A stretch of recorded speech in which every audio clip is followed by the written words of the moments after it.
pretty easy. We're going to go through, there's two ways that you have to scorekeep. First of all, I want to thank all of you for volunteering or for just learning a little bit more about scorekeeping. You are really a pretty integral part of the games that are on the field there. Without a scorekeeper, your team could be forced to forfeit the game, and that's not anything that anybody wants. So the more people that know how to do it, the easier it is. I'm there around the park a lot of times, so if you have any questions, you can flag me down. Hey, Steve, what's going on? Or I have a question about this or that. So feel free to ask.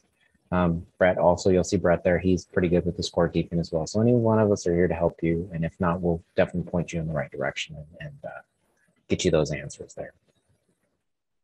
On the OCLO websites, I'm going to share my screen here real quick because it's a better view than my mug. So if you go to the OCLO website and scroll up here, you look under volunteer resources, more, and then go to volunteer resources. It's going to take you to this page right here. And there are a couple of different scorekeeping documents all the way at the bottom here. There is the Scorekeeper guide, which I'll show you in a second, a Scorekeeper Overview, a book scorekeeping cheat sheet. That's really, if you want to become a really advanced scorekeeper and very, very knowledgeable about everything, what the difference is between a regular facing K and a backwards K.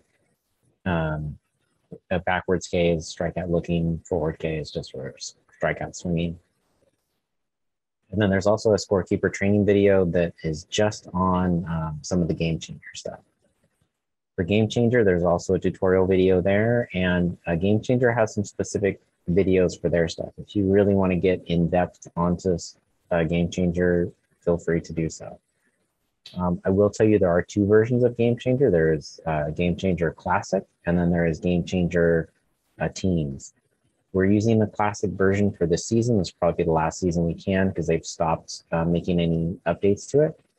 And so as we move forward, it'll be a different version. But for this season, we're sticking with it so that we can get everybody up to speed in a season that isn't as critical as our spring season.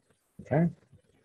So the Scorekeeper Overview is what kind of everybody should be kind of reading over. If you are a manager here and you haven't, you don't have your scorekeeper with you, definitely send them this link and have them review this document. It goes into details about what we expect from the scorekeepers, what they need to do, and everything that's there. Well, there's two ways to score. There will be a paper book, which is this book right here, and I'll show you that, how to score with that in just a little bit. And there is Game Changer in the iPad, and I've got my iPad here. I'll share that in just a bit, and we'll show you what to do from there, okay? If you are the home team, you are doing the iPad. If you are the visiting team, you're doing the paper book. Now, that is not a hard and fast rule. If you are more, I had a scorekeeper that she only wanted to do paper book. She would never do Game Changer, didn't want to.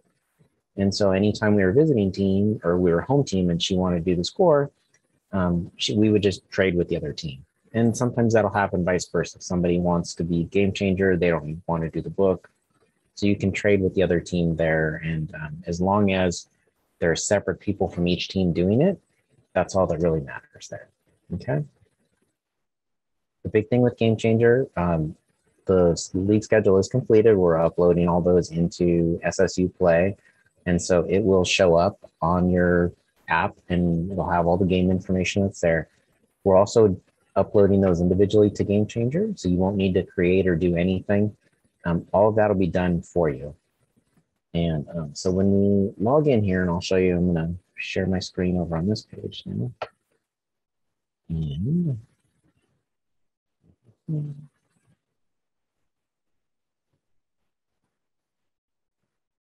give me a countdown.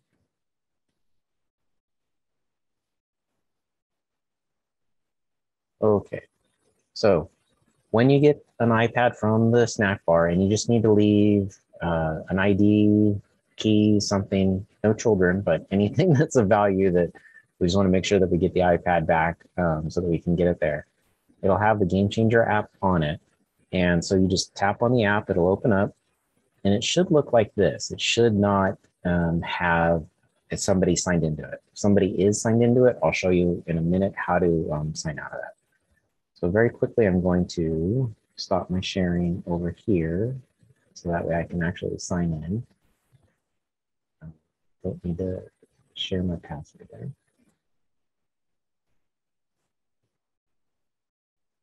So really quickly, when I sign in, any questions so far?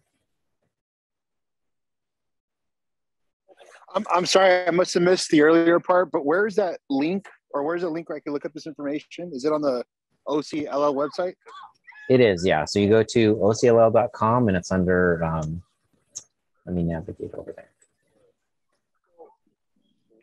So you go to the More section here, and just click the little drop down, and then go over to Volunteer Resources.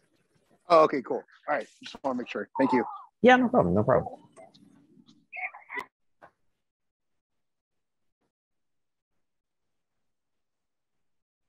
Been a while since I used Game Changer. Glad I remembered my password there.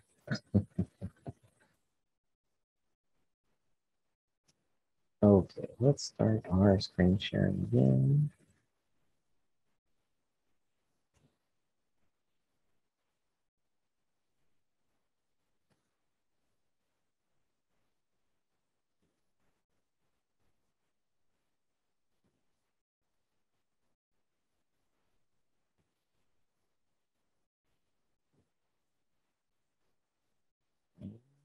Wait, countdown.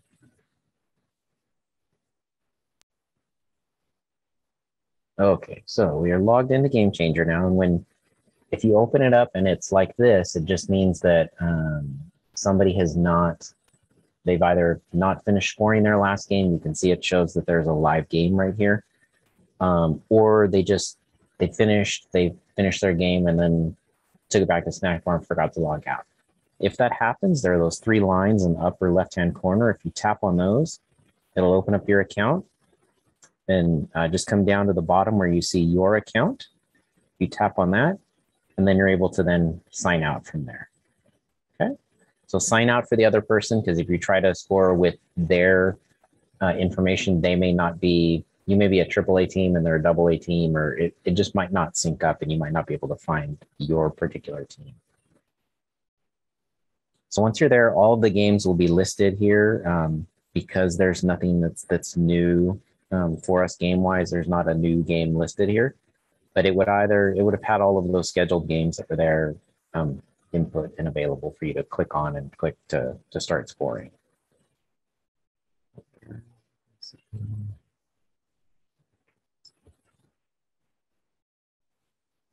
It would have shown it on the other screen. So we're going to go back to our live game that we had.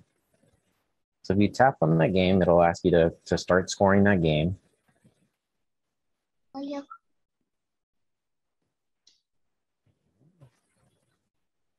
Too much Wi-Fi connected here. Okay. First thing you want to check on, we're going to keep scoring this game. First thing you want to verify when you log in is you want to verify the lineups of both of those teams. Make sure that either your manager, if you're the home team, and the visiting manager, that they give you those lineups right away. Some managers are really good about putting in their lineups on the computer ahead of time, or even in the app, you can go in and you can put your lineups in ahead of time. Some just, they won't do that. They hand you a paper copy there. Make sure that the lineup matches exactly what it is. So if there are, for the lower divisions, so AAA and below, if there are 12 players there, you're going to have 12 kids that are in that lineup. It's a continuous lineup. For majors, it would just have those 9 players that are those starters that are there. And you just make sure that that's reflected and that the batting order is accurate that's there. If it isn't, so let's say, for instance, here that the number 8 and number 9 hitter were reversed. You would just press and hold on that hitter and then drag them up into their new spot, and then they're in that new spot. Okay? So that's how you can adjust the lineup that's there.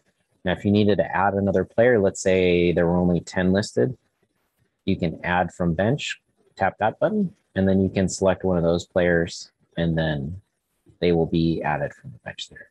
And then when you're done, just tap the done button at the top, and then they'll be added in as you saw at the bottom there. Okay.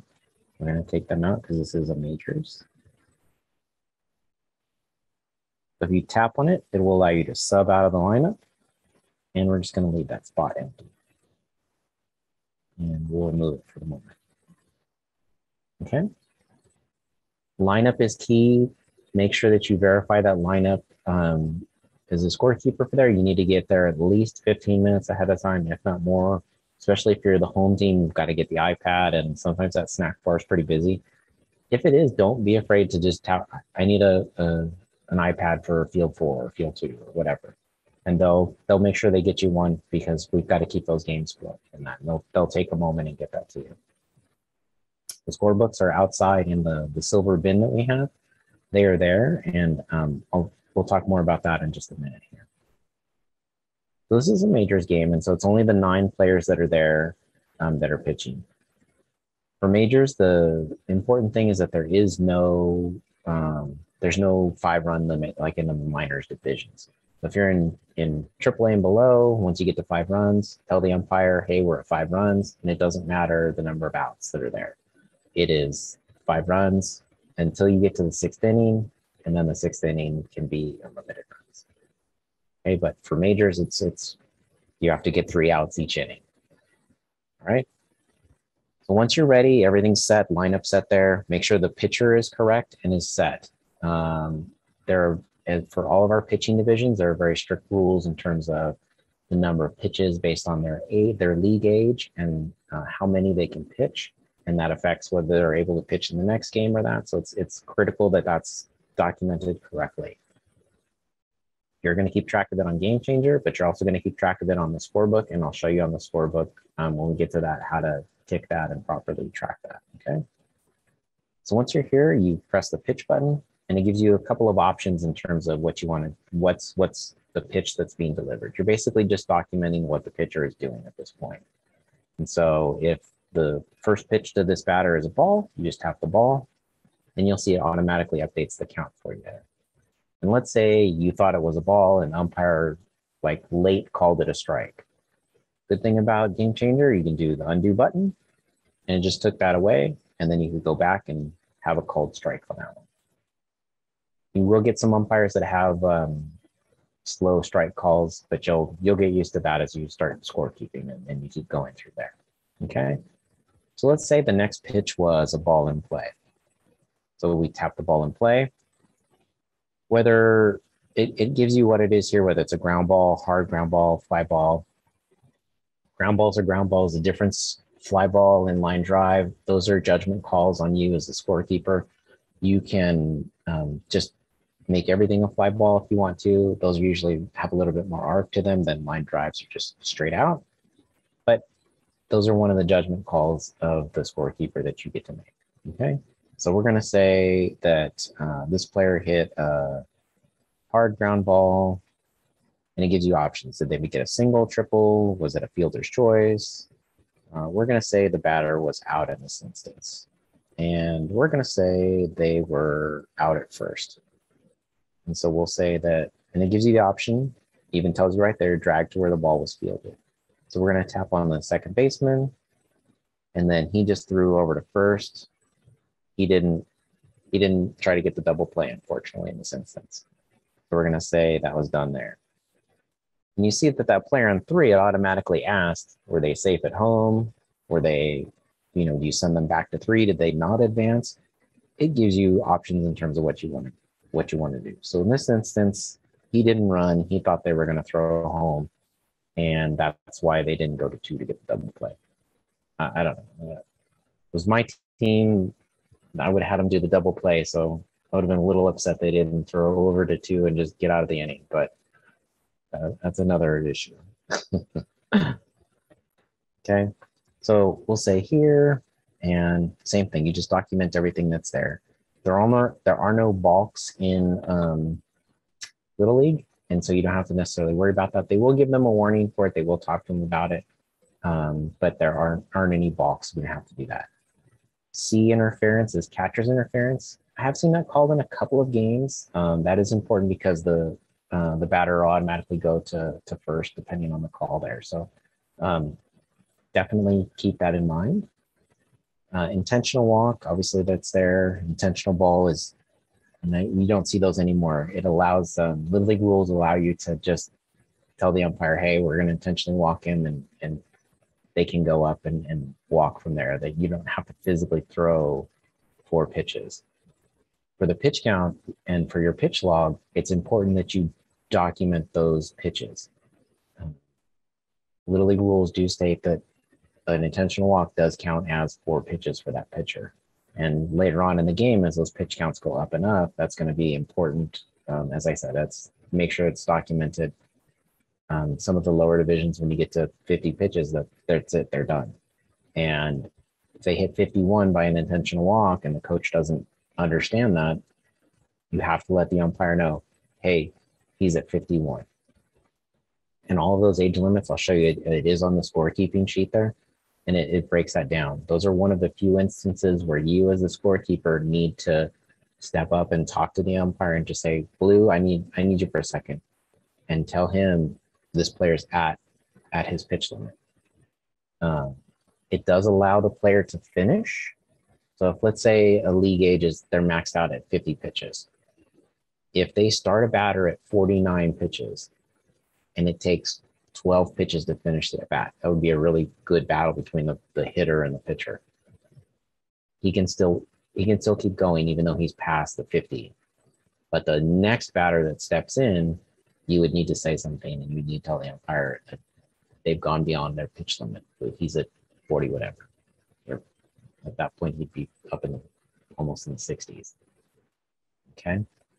It's important that we protect our young players' arms and we don't overwork them. And so making sure that you document that pitch count is going to be critical. Okay. So for the lower divisions, as we said, it's 5 runs and you're done with that. So in this instance, let's assume that they scored 5 runs and they were done. You go to menu and you can end the half inning and then tap accept and switch, and it'll switch and it'll flip over to the next inning there. Okay. It won't automatically, just because it's looking for 3 outs. It's baseball. By default, they just look for those 3 outs. So if you don't do that accept and switch after the 5, you're going to keep pitching to that same team there. So just make sure that you're doing that as you go through everything, as you keep going. Okay. Minimize this. I just want to make sure I'm hitting all the points on the scorekeeper training. Okay. How do you order it? Clock. Okay.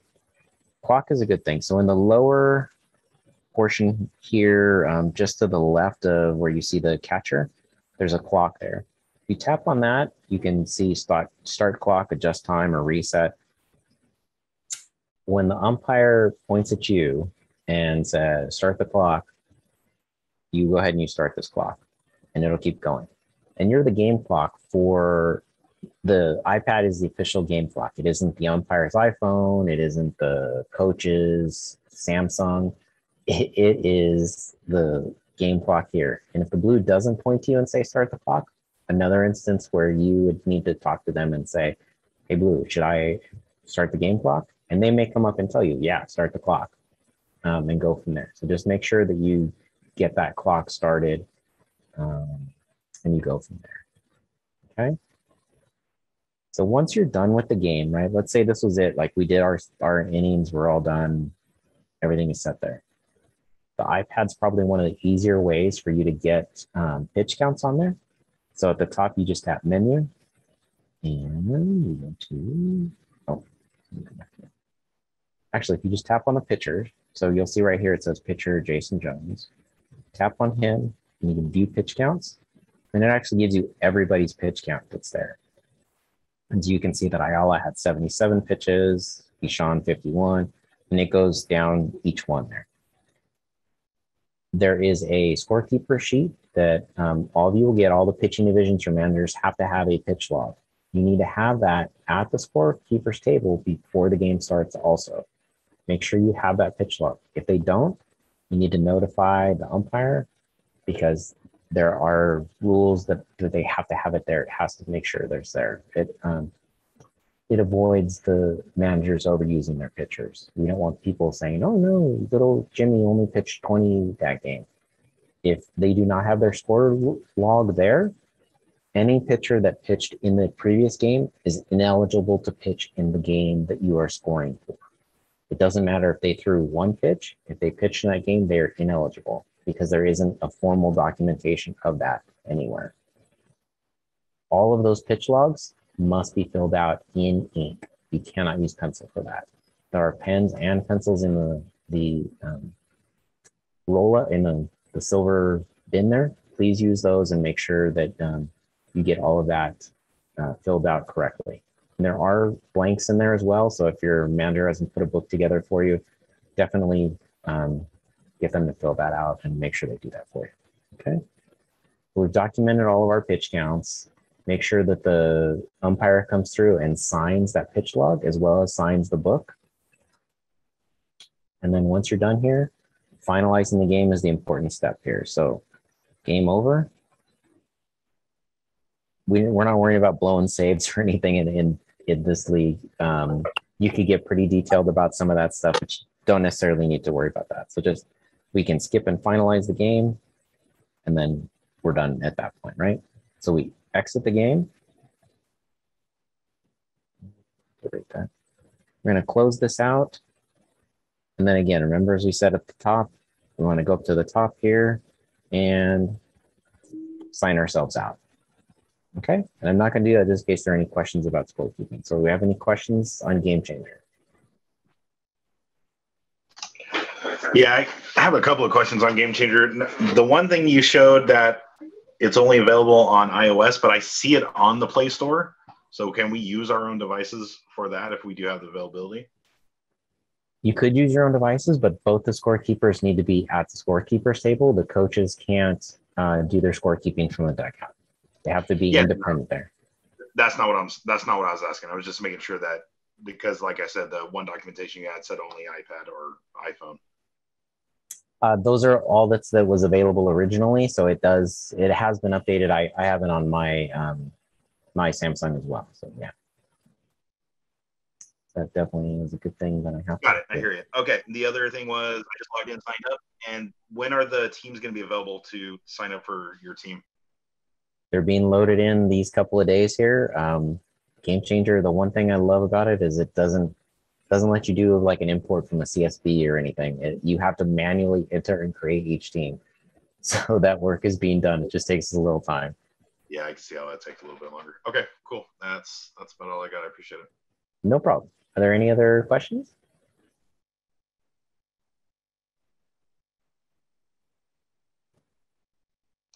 After the game is over, I saw an export button. Do you have a way of going back and exporting a box score for the coaches, or do you always have access to all the team games once you're signed in? So once you're signed in, you'll have access to all of your previous games. So if you looked here, like this goes back how far I've been scorekeeping, at least while we were the Athletics. And so you could see I could go back to this 2018 season and I'd be able to export this score here, this box score here if I wanted to. And it gives you a box score as well. Awesome. Okay, thank you. Yep, no problem. I have a question. I'm so sorry. Can you hear me? Yep. Okay. So I'm new to this. So would I have to create my account first and then I can come out and log in? So on my phone, I can download the Game Changer and create my account so that when I'm there, my team will be there? Correct. And the important thing is, so when we set up the teams, we set up OCLL as one of the administrators of the account so we can add games. There's going to be playoffs for the spring. And we set up your manager as one of them.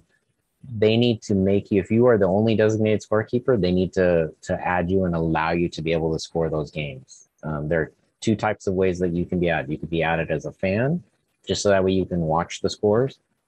Or you could be added as a scorekeeper, so you have the ability right here where you see team admins on the left-hand side. Your manager just needs to add you as one of the team admins so that you're able to then go in and score those games. Okay, I could tell him that. Okay, so he'll need to do that first, and then I can create my account. Create your account, and then he can search for you in Game Changer and add you there. Got you. Okay, thank you so much. You get no, that was a really good question. I'm glad you brought that up because that's something that's important there. The managers need to do that. And if Okay. they don't, what I usually did for all of our teams, because I had multiple people that would score keep, I just created a generic email account that I had them use. So I had them, it's ocllathletics@gmail. Okay. And, I would give all of them a password to the account, and then they would be able to log in that way to score games. Oh, okay. I'll let him know that. I'm sure he knows most of it. And I did have one more question. It was a ways back. You said something about the lower leagues. After 5 runs, I tell them, and after a certain amount of runs, the inning is unlimited runs. If you make it to the 6th inning, which in the lower divisions, that usually doesn't happen, but Okay. it's unlimited after you get to the 6th inning. But for lower divisions, once it's 5 runs, and they'll kind of ask you, they keep track of it in their head. They'll say, "Was that 5?" And say, "Yeah, that's Okay. 5." Okay. I just want to make sure I was right. Yep. You're right. Thank you. No problem. Any other questions before we go on? I had a question. To create the account, is that only if you're going to use it on your own device? If you get the iPad, you don't have to do any of that. It just lets you log in. You'll either need your manager to log you into it, or you'll need to create an account and he make you one of the team admins so that you're able to score. So one of those two Okay, things. so either way, you have to do that. And then once you have the account, you could do it on the iPad or another device. Correct. You could use one of the league iPads. Yeah, you could use one of the league iPads, or you could use your own phone if you want to. Whatever works for you. Okay, but either way, we have to create. And like I have Game Changer app on my phone, and so I have the login I use to see like my son's teams. So is that the login that I need already, or is it a different kind of login? Yeah, that's the login that you would need. It's just your manager would need to either make you a team admin or sign you in with his account, so that his or her account, so that they can you can score those games. Okay, I'll double check. We all are trading off on it, so I'm not sure. I'm not sure if he has a generic one. Thank you. Yeah, and that may be one of those good instances if you're rotating like that, where he just creates a generic email address and then makes that account the team admin, and then shares that with anybody that's scorekeeping. Okay, I'll ask. Thank you so much. You're welcome. Any other questions before we move on to the paper book, which is everyone's favorite? If you could just clear up the whole pitch count part again, just really quick, and just give me quick little notes on that. Sure. So I will actually, let me find it here. All right, let me share screen on this one.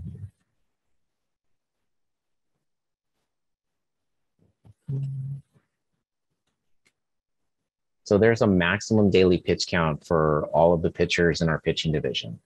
And it's all based on their league age. This is what Little League has determined, not OCLL. And so there's a maximum of, if you're a league age 7 to 8, a maximum of 50 pitches. And you can see it goes up here, 9 to 10, 75, 11 to 12, 85, and it goes from there. I'll get into threshold and all of that later. The important thing to document it is because of days of rest. In our majors division, they're going to play Wednesdays and Fridays. They need a full day's rest before they can pitch the next day. So a full day's rest isn't a 24-hour period. So if the game ended at 6 o'clock, it isn't 6 o'clock the next day is 24 hours. It is a full day. So if my son pitched on Wednesday and he pitched 39 pitches and he wasn't thresholded, he would have to rest Thursday and Friday, and then he would be eligible to pitch again on Saturday. So in some of our divisions, depending on the schedule, that can affect how they're playing their players, and you're going to see people get pulled and all that. Got it. Okay. And I'll get into this in a little bit when we talk about the paper book, because thresholding is a big question with a lot of people. So, but a good question as well. Okay, so let me see if I can get different share going here. All right, so if you're the visiting team, you get to do the paper book, which is everyone's fun thing to do. And so this is one of the paper books there. It's important that you pull it based on the field that you're on. If there are ever disputes about the games, this is the book that we're going to go to. This is the official record, and so we need to make sure it's as accurate as possible. So if you're on field 2, you need to make sure you pull the book for field 2. Same for field 4, 3, or 1 if you're on field 1 for some of those games there. Okay. So once you come in, open up and just find yourself a blank page. I'll zoom in on this in just a second. And of course, I probably picked a full book, didn't I? I did. I picked a full book. Well, these will all be blank once you get there. This is important where you fill out all of the lineup, and you can typically write in players' names. You don't necessarily need to worry about positions for the book. In the lower divisions, it's not a huge deal, but in some of the other ones, it could potentially impact where they are and where it's going. I'm trying to find a good score sheet. 1 second there.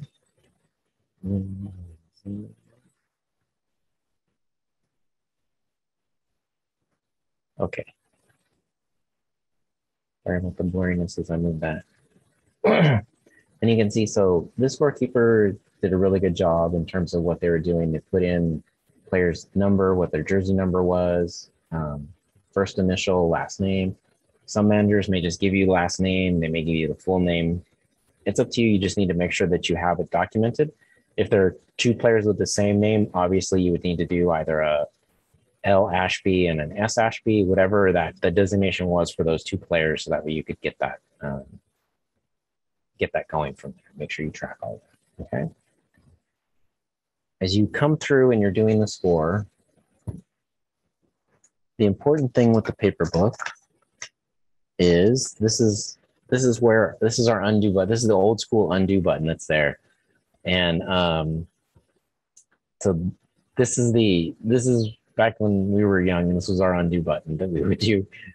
And so as you go through and you're tracking it, you see that Dietzler started off with a single. So if I'm starting this new, all you would do is you put a line from the catchers up to first, and then you indicate that they got a single right here. These boxes here are used for pitch count. And so this person got a hit on that first pitch that they saw. And you can see there's just a mark right there. And so you would just mark it that they had a ball for their first pitch, and then they hit the second. Okay. Next player up, Medina, had a base on balls. And so if you go there, it's just as you have those pitches, you just tick it off each time it goes through, and then give them the base on balls.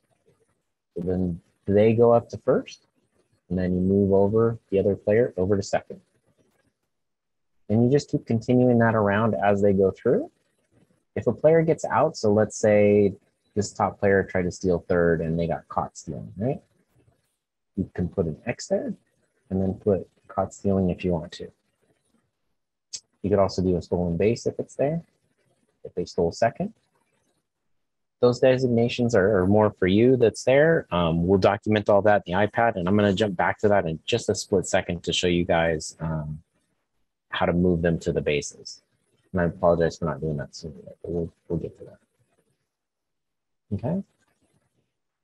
But we're going to do an undo button because originally the umpire called him out, and then the manager protested, and he won his protest with the umpire, and he actually got another stolen base.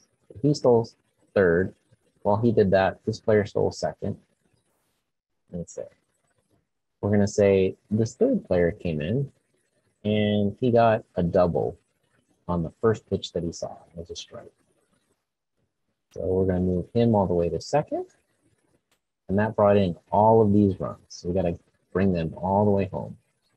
And then fill in that triangle once they are all the way through. And those would be how you designate those runs. So if they go through, how many runs are it? Well, we've got 2 runs so far. And then you could ask your game changer companion, do you have 2? Yep, I've got 2. We have a player on second there. Okay. You continue going through that just for the whole game, and you'll see right here on some of these innings. So this was a quick, they actually got their outs here pretty quickly. They got the 3 outs. And then just so you don't make a mistake and go to carry it over to another inning, usually you just put a squiggly line down all the way to the end of the run there. So that way you don't accidentally start a new inning on an old inning. Because you'll see right here in the second inning, it started with the very last batter, and then it carried up to the top here. And you could have carried it in the same column if you want to. You could carry it over. We do have enough space for you to do multiples that way if you want to. This is, again, one of those things that it's up to you in terms of how you want to score that. Okay. At the end of the inning, total up everything. So we go 1, 2, 3, 4, 5 runs here. And you'll see at the very bottom here, they've got those 5 runs. That way, as you go through, you can keep track of what's going on. And if there's ever a question between you and the other scorekeeper about, wait, how many runs do they have? Well, they have 12. Wait, I thought they had 10. You can go back and you can count through here, but it also, you can total up through there as well. Okay. We've talked about pitch count a couple of times here. I'm going to zoom out. I'm going to show you the other side of the score sheet here. And you'll see on this side right here, you have the pitchers, and you have their league age, and then the total number of pitches. So as they go through, every time they have a pitch, whether it's a ball, a strike, a foul ball, if they throw a legal pitch, so the umpire doesn't say no pitch, which will happen occasionally if they throw a pitch and the umpire wasn't ready. You can either put a circle in there, or you can put an X. However you want to designate that, you can go through and do that. And so if you're doing the paper book, you have to make sure that you're not only keeping track of what's going on the base paths, you also have to keep track of the pitch count and what's going on here. Now, the easier way that a lot of people do it is, so this is the score sheet for the Angels. This is their box score. And the pitch count is there for the team that they were playing. So that way you don't have to flip back and forth between the two sides of the book to score that. Okay. And then if I flipped over to this side, we'll see that they were playing the Giants and then the players from the other team. So you'd seen that E. Baldwin was their starting pitcher, and he's on their score sheet over here. Just the easy way for you to keep track of all that. Okay. Paper sheet is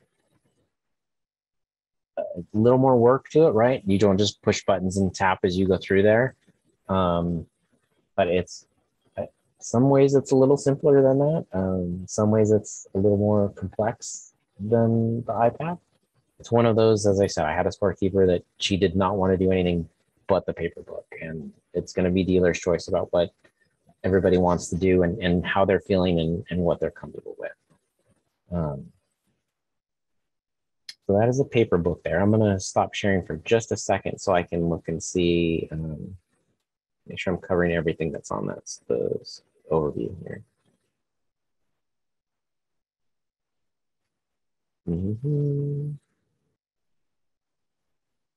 Yeah, just typical baseball stuff there that I will let you go through. Mentioned about them.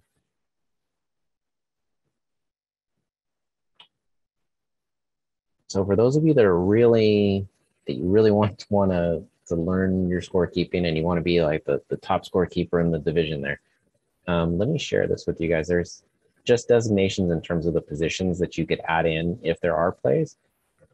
And so in this instance, we're going to see, a ground ball to shortstop and they threw the runner out at first. You could, on the scorebook, you could put that as 6-3. And then they would know that anybody that looked at that afterwards would know, oh, it was a play from shortstop there. Those are really advanced scorekeeping there. A lot of what we really care about are the, pitch count is very, very important for us. We need to make sure that we're documenting that properly so our players aren't getting overused. as well as the hits and the runs. Those are the important things that are there as we go through for everything. Okay. Make sure you're documenting all that. If you want to be like the top scorekeeper, I wish I could we gave prizes the last time we did it in person. And I wish I could give prizes for our best scorekeepers, because maybe that would get people to incentivize them to want to do some stuff. But we'll have to think on some inventive ways to do that later on. Important thing here, you can see it is important about pitch counts and the scorekeepers and the pitch log. Pitch logs are super, super important. Your manager should have a binder that has the pitch log in it, and they have to keep that with them when they're at the games, and they need to get that to you before the game. Again, if they don't have it, as I mentioned previously, any of those pitchers that pitched in the previous game are ineligible to pitch. So it is very important that they present that and make sure that it is there. And it can also play into the fact if there is some gamesmanship between the managers and, oh, I know that Johnny pitched 40 pitches that last game and you didn't threshold him. He can't pitch today. I rarely see that, but it's the one thing that is super, super rare. So again, we talked about the maximum daily pitch count. Those are one of those instances where you alert them to that. There's a little bit of confusion amongst the managers, and we stress this every year, thresholding. So you'll see the days of rest are important here, right? If there's, especially our majors division is where it's going to play a key role, right? If the player is under 35 pitches, he only needs a single day of rest. So if he's 35 or below, he can rest Thursday. He could technically pitch again on Friday. The important thing, as I said, if he started a batter at 34, he could keep going all the way up to 38, as we see in the example here. The manager does not need to come out at pitch 35 and tell you, I'm thresholding him. He may do that. He doesn't necessarily have to. When he does have to declare that the manager has to declare their thresholding is when they come to you and tell you, hey, I'm subbing out number 11 for number 12. And I thresholded number 11 at 38. When they do that in the pitch log, you need to document it as it shows right here. He documented the pitch limit was 35, but the actual pitches that he threw was 38. And that's just an easy way for us to keep track of those players as they're going through and making sure that, again, that we're accurately documenting what they're pitching. Again, we don't want to overuse our young players' arms. They're too young to start talking about Tommy John surgery or anything like that. It's just that they're very, very young. Thresholding does usually get some questions. So are there any questions about thresholding and pitch limits and pitch counts?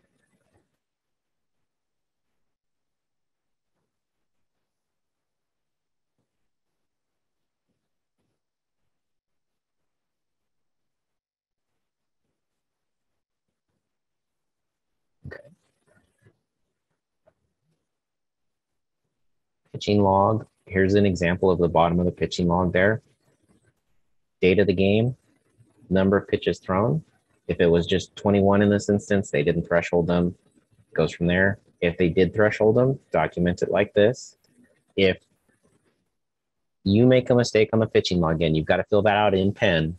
Don't put that in pencil there because, as I said, that's the old undo button, right? If somebody really wants their pitcher to pitch in the next game, they can just undo that, and all of a sudden, B. Jones pitched 20 pitches instead of 35, and they're eligible to pitch on 0 days rest. Put in their full pitcher's name. They should have a sheet for you that tells you what those pitchers' names are, and you'll get to know your players as you go through this season. Their uniform number, whatever their league age is, if you don't know, ask the manager. They should have a sheet that tells you that information.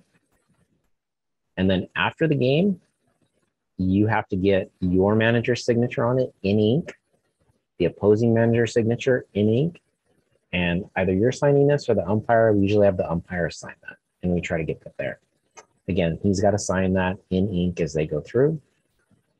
If you've got a calendar and you know off the top of your head, because you attended like the best scorekeeper training ever, and you know that 35 pitches is 1 day rest, well, if he pitched on the 8th and he threw 35, He's eligible to pitch again on the 10th because he has that one single day of rest. And it's a full day. It isn't a 24-hour period. It is a full calendar day.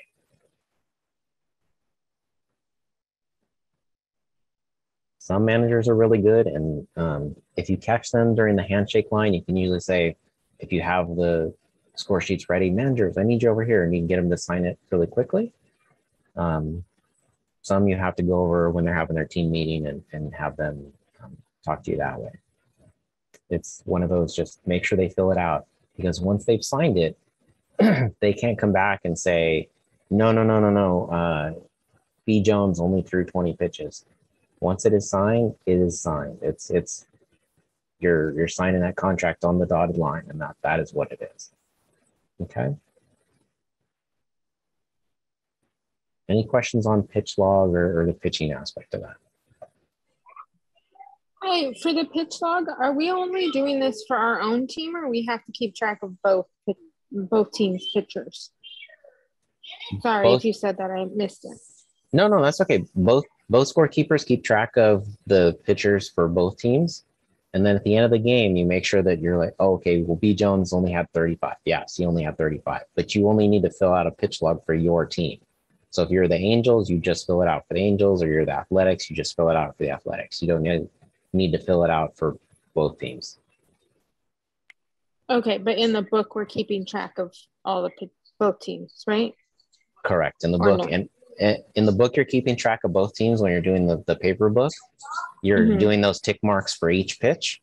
And same thing in Game Changer, when you're going through and you push that pitch, it keeps track of the pitch count as well. Okay, so regardless of the team, but the pitch log is only for your team.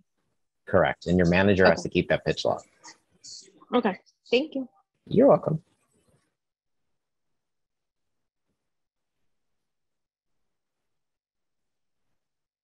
Okay, and I did mention it, so I want to go back to it just to show you guys.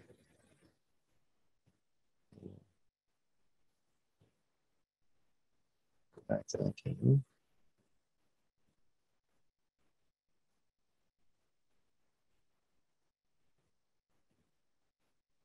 Oh, it was a really good game. Okay, we're going to start sharing here again. I mentioned that I wanted to show you guys how to move players around the bases. So we're just going to say ball in play. We're going to give this person a single and a single out here. Okay. So let's say that Carlson stole on the next pitch. So we have a pitch here, and it was a called strike. Now on that, Carlson stole second base. So we're going to move, physically press and hold on that player, and then drag them over. And if they got thrown out, they're out. If they were safe, they were safe. And then it's going to ask you, did they steal the base? Was it defensive indifference, pass ball, fielding error? If there is a throw to the base, that's a stolen base. If they don't throw at all, you could say it's defensive indifference. That will depend sometimes. Again, a judgment call is you as a scorekeeper. If they dropped it as they were going up to throw, that really wasn't defensive indifference. If they don't even care and they just let them take the base, that's more defensive indifference. Wild pitch and pass ball, those are judgment calls on your part. Usually wild pitch is something that the catcher had no way of getting to. Pass balls are something that the catcher probably should have caught, but didn't necessarily do that. And then if something crazy happened and he went over to second, they maybe had a pick off to first, and if they overthrew it and he went to second on the pickoff attempt, there really isn't in there for you to do that. Okay. So that's how you move players around the bases there in Game Changer. I'm sorry I hadn't had a chance to show you guys that last time. So any questions on moving those players there?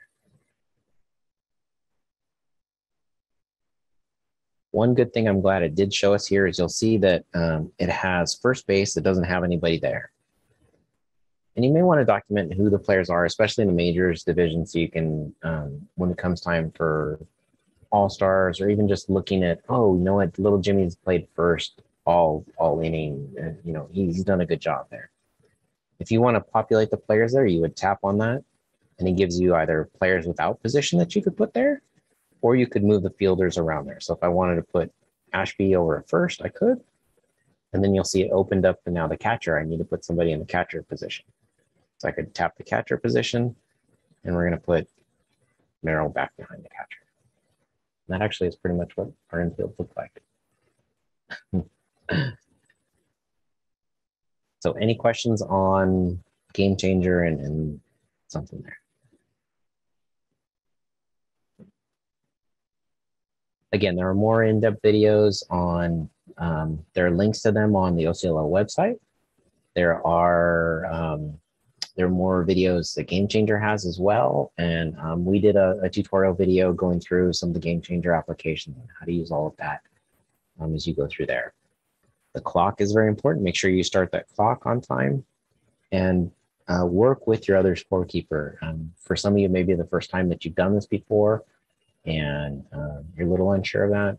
There will be people there that have done it 100 times. And if you haven't, and if you need a moment to catch up, please let the umpire know. Or if you don't know what the pitch count is, if both you look at each other, you're like, was that a ball or a strike?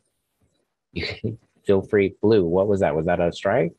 Okay, great. And then you can go on and you can document what it is. It'll be those times where you don't speak up that sometimes it'll come back and people have questions about, wait, I thought it was 3-2. Why didn't he walk on that one? No, it was 2-2. So it's good to make sure that you're up to date on all that information.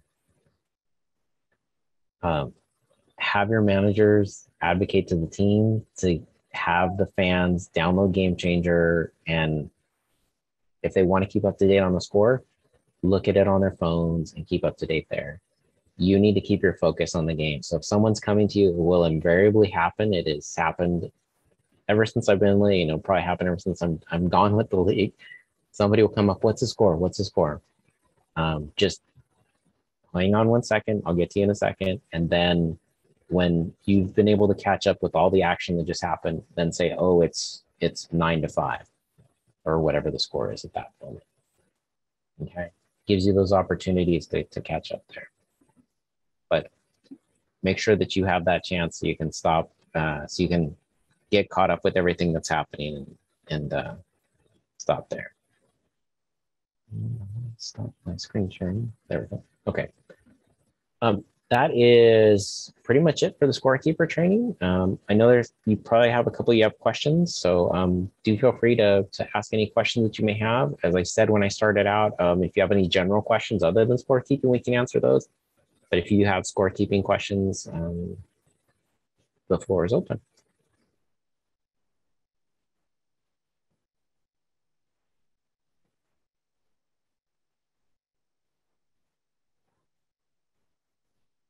Okay, and feel free to email me too if you have any questions after the fact. And I said, you'll see me at the field there, and they're pretty often. And so you can see me anytime that we're up there. Feel free to ask a question. I'm always there to help out. Any general questions about what's going on? We're all excited about opening day Saturday. So.